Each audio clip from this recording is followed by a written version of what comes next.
Hello, आज हम बात करेंगे लिम्फेटिक ड्रेनेज ऑफ स्टमक की। हम पहले ओवरव्यू ले लेते हैं कि जितना भी लिम्फ नोड है वो पूरा सीलियक लिम्फ नोड में ड्रेन करता है और अल्टीमेटली ये इंटेस्टाइनल लिम्फ नोड में ड्रेन करेगा, फिर ये सिस्टर्ना काइलाई में ड्रेन करेगा। अब हम स्टमक को 4 भाग में डिवाइड करते हैं। Right 2/3 of stomach and left upper 1/3 of stomach and left lower part of 1/3 of stomach. अब हम बात करेंगे left upper part of 1/3 of stomach की। ये ड्रेन करता है पेनक्रियाटिकोस्प्लेनिक लिम्फ नोड्स में और ये ड्रेन करेगा सीलियक लिम्फ नोड। जैसे कि बताया गया कि सब सीलियक लिम्फ नोड में ही ड्रेन करेंगे। अब बात करते हैं left lower 1/3 part of stomach की।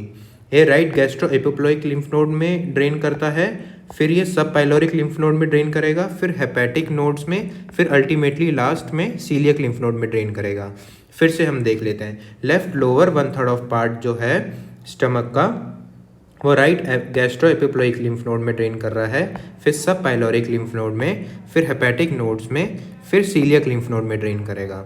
अब हम बात करते हैं राइट 2/3 ऑफ स्टमक की, जो ड्रेन करता है लेफ्ट गैस्ट्रिक लिम्फ नोड्स में and then coeliac lymph nodes में। अब हम बात करते हैं पाइलोरस की। तो पाइलोरस 3 जगह में ड्रेन करेगा, फिर अल्टीमेटली सीलियक लिम्फ नोड में ही जाएगा। तो सब पाइलोरिक लिम्फ नोड में पाइलोरस का जाता है, फिर उसके बाद हेपेटिक नोड्स में, फिर उसके बाद लेफ्ट गैस्ट्रिक नोड में, और ये तीनों अल्टीमेटली ड्रेन करते हैं सीलियक लिम्फ नोड में। Thank you everyone.